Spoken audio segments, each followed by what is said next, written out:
Okay. Good evening and welcome to this week's edition of StormCast.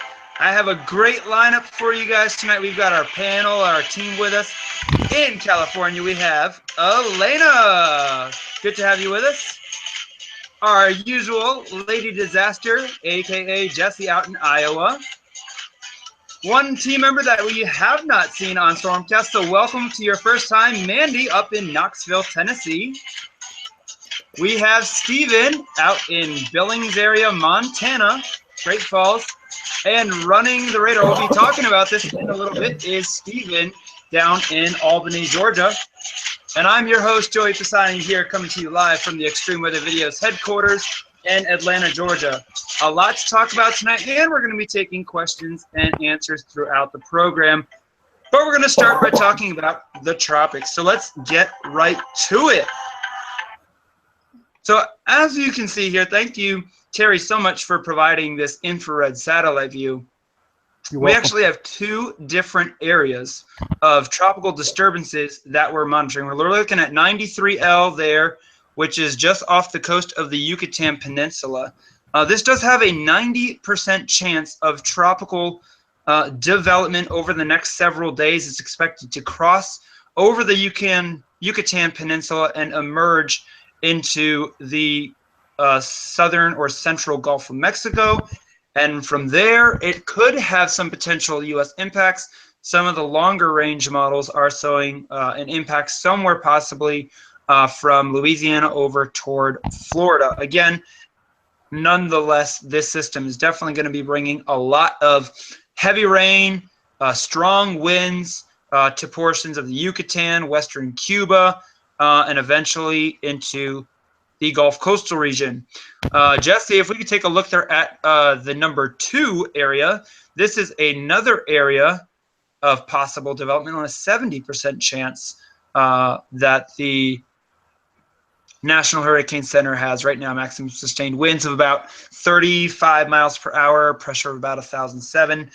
This is expected, it's still about 1,000 miles off to the east-southeast of the Windward Islands. It's going to be interesting if this is able to develop. Right now, conditions are favorable, but in the next couple of days, we're going to be looking at some more wind shear, which is not very favorable for tropical development. So definitely keeping an eye on the one closer to home, and also have another one out there. But as a reminder, guys, hurricane season does run. It started June 1st, and it runs all the way through November 30th. So keep that in mind.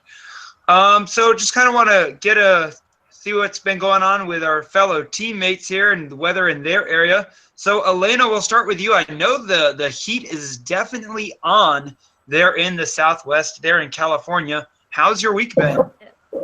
Very hot and a little bit humid. Rain.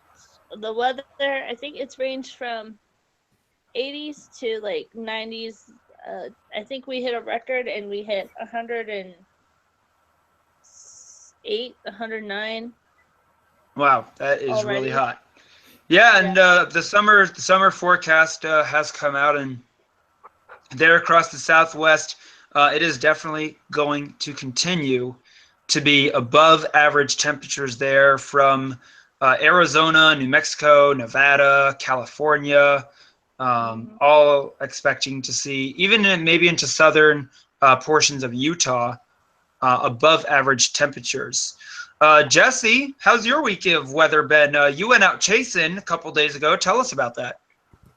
That was amazing. It right in front of me, a roll cloud developed and followed me all the way back into town. I'd say the winds were about 60 miles an hour.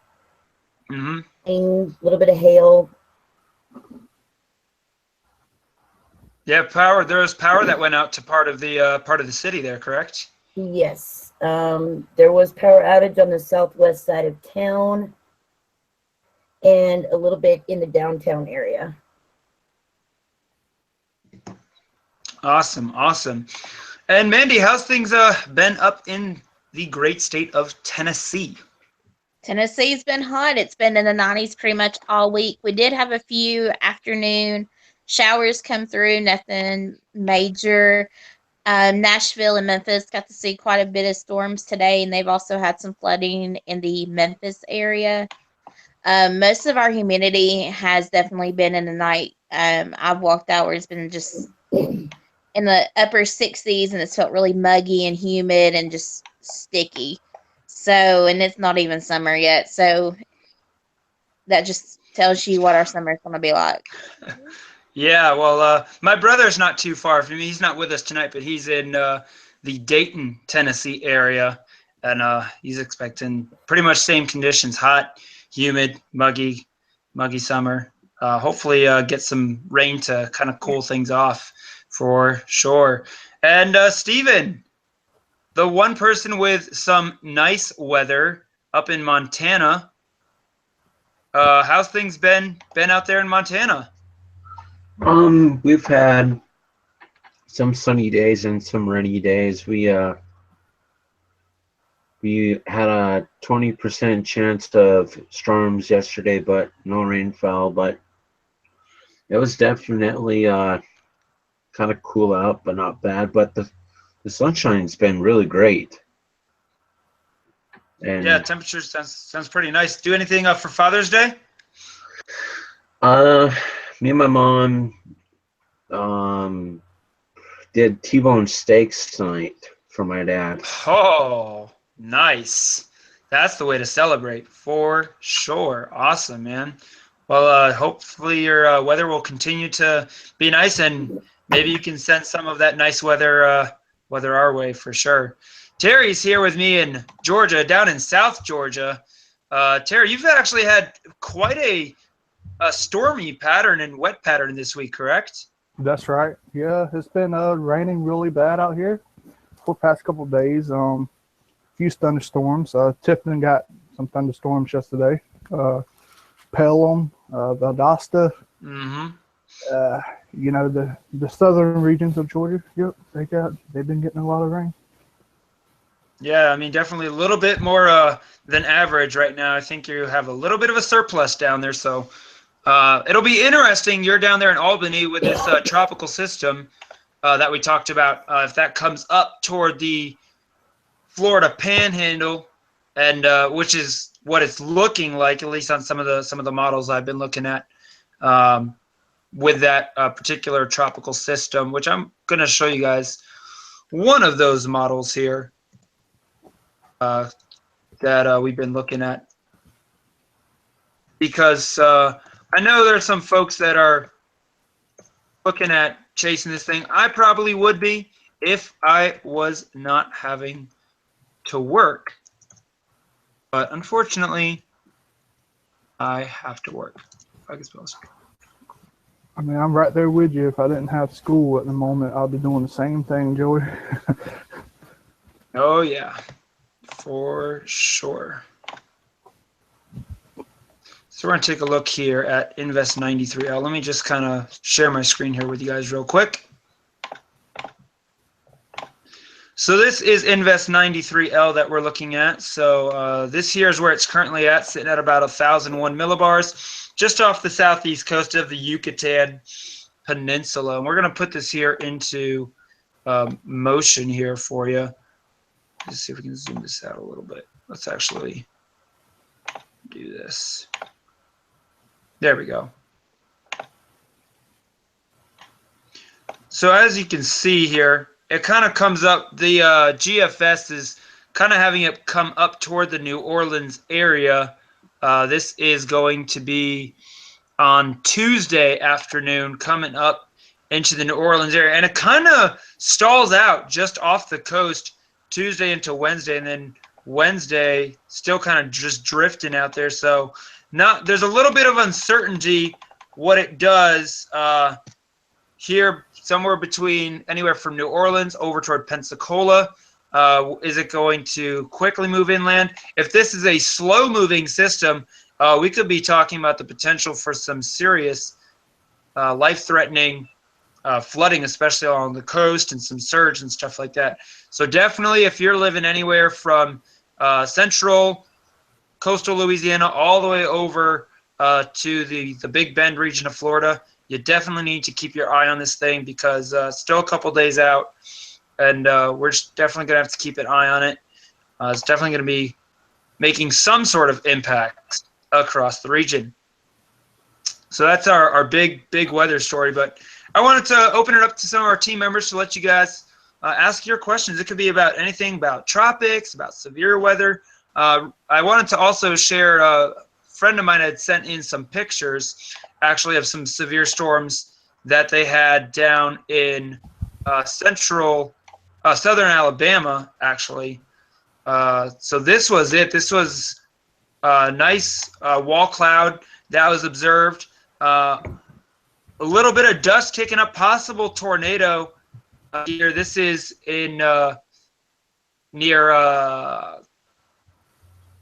Pell City, Alabama, I believe, southeast Alabama. So that was a strong storm, and Shia was able to grab a picture of it. Nice 360-degree view here of that storm. So I just wanted to share that with you.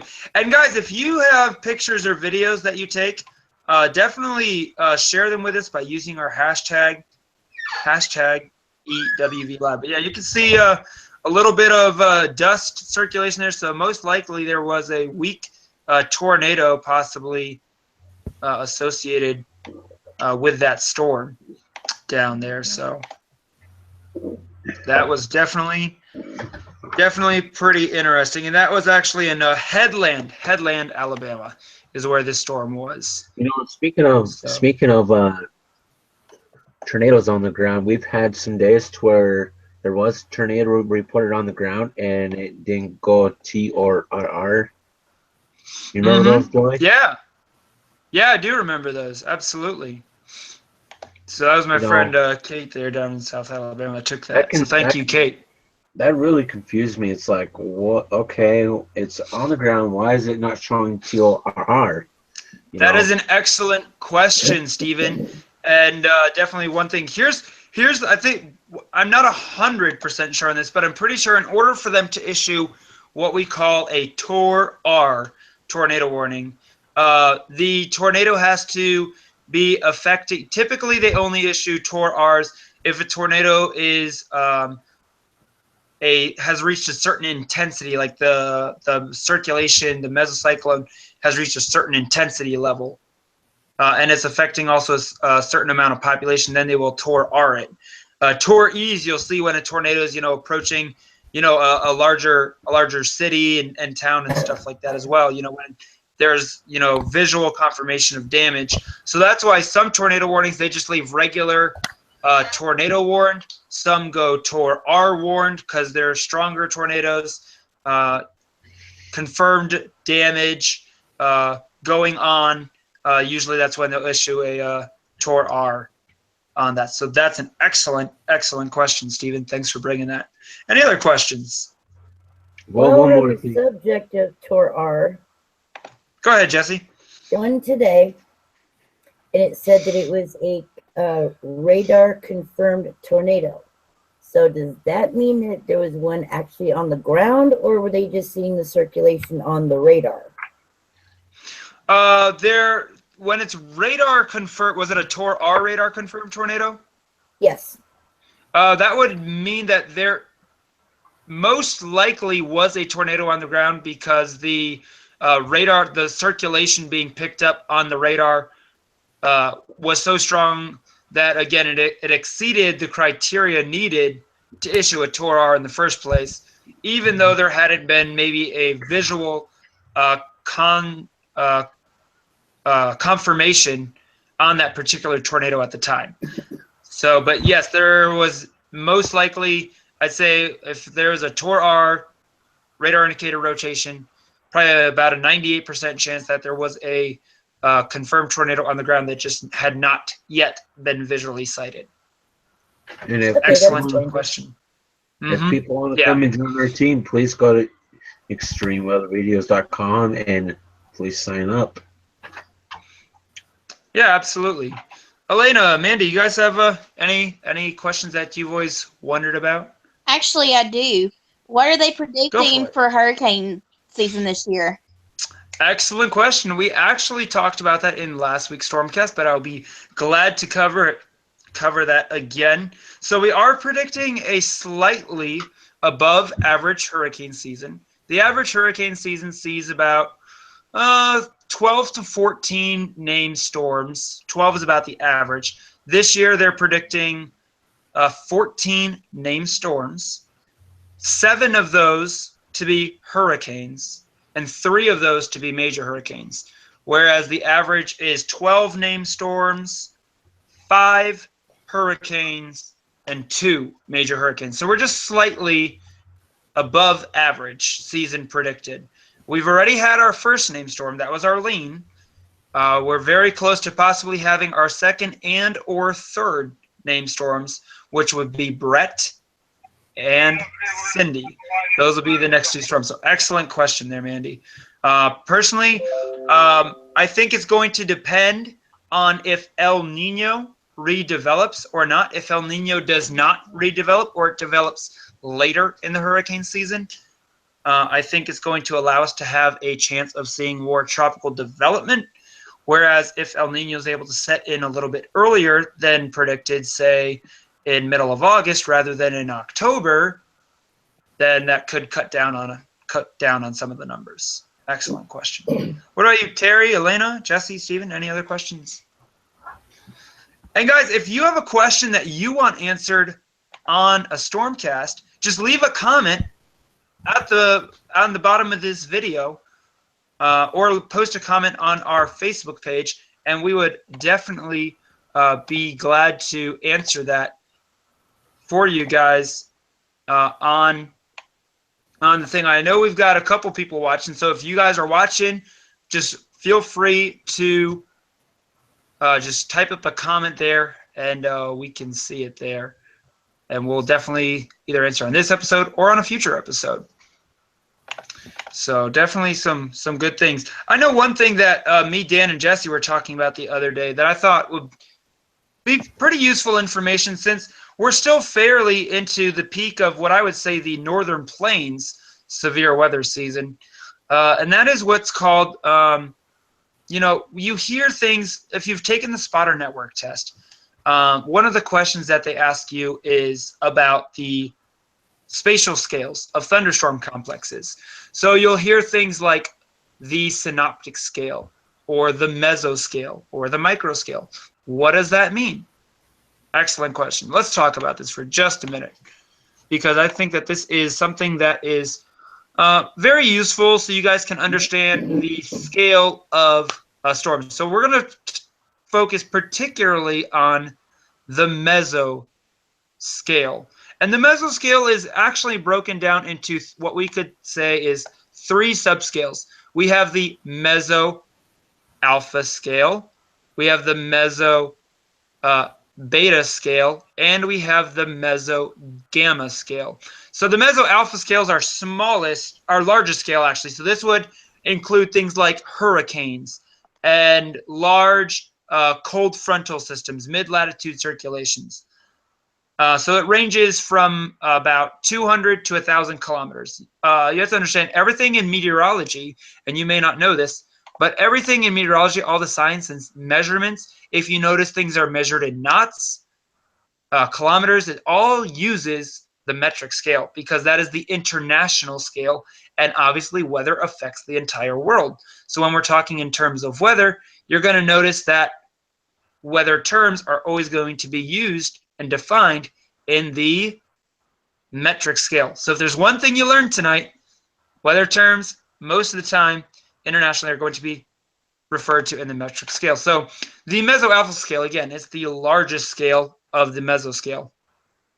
The meso-beta scale, now we're beginning to come down. We're talking about anywhere from 20 to 200 kilometers. So this could be anything from a multi-cell cluster thunderstorm to what we would call a mesoscale convective system, similar to what we saw occur across portions of southeastern Kansas and northeastern Oklahoma that a couple days ago, when we had that big wind-damaging MCS drop from west to southeast. That would have occurred on the mesoscale. beta scale. And the final scale, the smallest scale, would be the meso gamma scale. And this is when we're talking about the finite parts of an actual thunderstorm. So a tornado would be considered a meso gamma feature. A downdraft of a thunderstorm, like a microburst, that would be a meso gamma feature of a thunderstorm. So those are three things that you guys can know: meso alpha, meso beta, and meso gamma. So I hope that helps you guys out. So when we're talking about this tropical system out in the Gulf, would that be a meso alpha, meso beta, or meso gamma scale? Who knows? Let's see who's paying attention. Jesse, anyone? No? What is it? Meso beta. A, B, or C? Tropical system is a meso beta. Are you sure about that? Think of how big it is. How many miles does a tropical storm cover? Covers over 200 miles. So because it's over, It'll be 200. It's a meso. Meso alpha. Yes, exactly. Tropical systems, a mid-latitude cyclone. So like, how like those really long cold fronts that drape across the entire country, it seems, those are all meso alpha features. Now let's say, Jesse, the storm system that you were chasing yesterday, that thunderstorm, is that a meso alpha, meso beta, or meso gamma feature?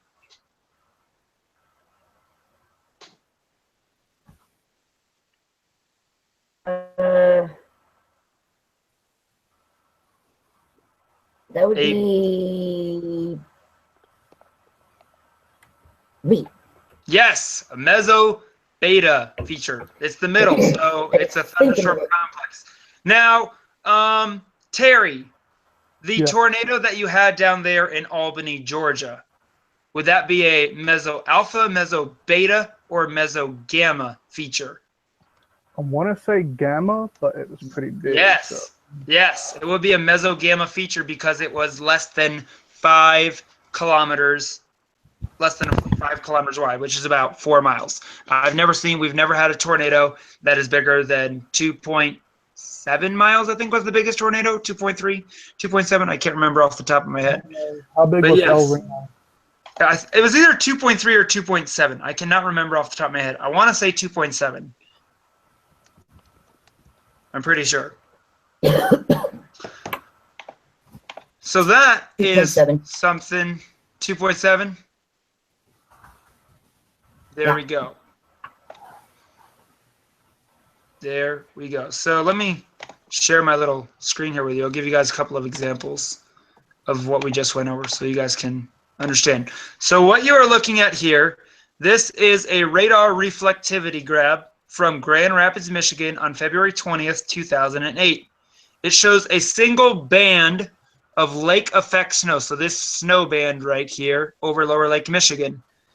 A lake effect snow band about this size would qualify as a meso beta feature because it's between 20 and 200 kilometers. So meso alpha, 200 to 1,000, meso beta, 20 to 200, and meso gamma, 2 to 20. So you guys got to learn a little something new tonight. What other questions do you guys have before we wrap things up here? It is 10:30. Wrap it up, wrap it up, wrap it up.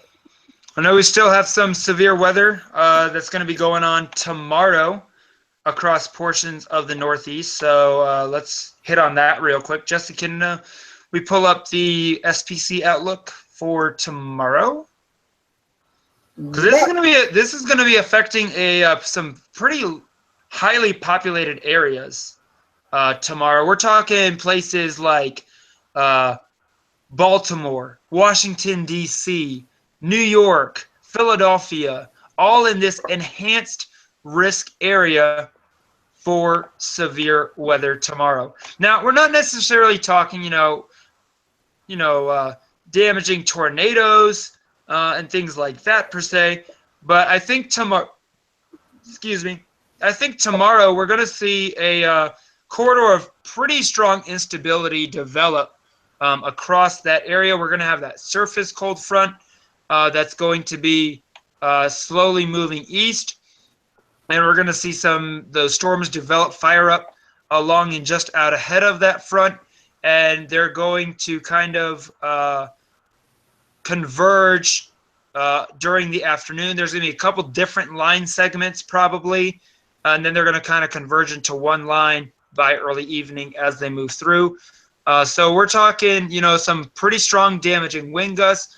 Can't rule out some spotty hail as well. So that's the risk area there. So anywhere from Washington, D.C., all the way up into southern Vermont, you guys are in the enhanced risk zone. Slight risk stretching back into the central Appalachians there, North Carolina, much of Virginia, eastern Pennsylvania, all the way up into Maine with a slight risk of severe weather. So definitely have your weather radio ready because definitely could see some pretty strong storms as we get into tomorrow afternoon through the early evening. I want to say thank you guys so much for joining us this week on StormCast. It's been great having you guys answering some of your questions. We'll be back again next Sunday night around the same time. Follow our Facebook page for an exact time. It is kind of a bit flexible. Also, guys, please be sure to subscribe to our YouTube channel. And we are so glad that you guys joined us this week for StormCast. Elena, stay cool out there. Stay hydrated. I know it's going to get hot, but you're going to make it through. Jesse, thanks so much for going out and getting those pictures and videos of us the other day. Great live stream, by the way. Awesome job. Hopefully you'll get some more good stuff as we get into the summer. Mandy, thank you so much for joining us. We definitely hope to have you back on a future episodes of StormCast here on Sunday night. Of course. And Terry, keep things warm and muggy there in South Georgia. Keep it down there. I don't want it here in Atlanta. I'll stick with my 80s this week. And you can keep the 90s down there. And everyone, again, follow our YouTube channel. Subscribe to us so you get alerted when we go live, whether it's here on StormCast or live on The Chase. And have a great rest of your week. Happy Father's Day to all the fathers out there. Hope you guys had a wonderful day. And we'll catch you guys next week on StormCast. Have a great week. This is George Sonny, EWV Live, signing off here, June 18th, 2017.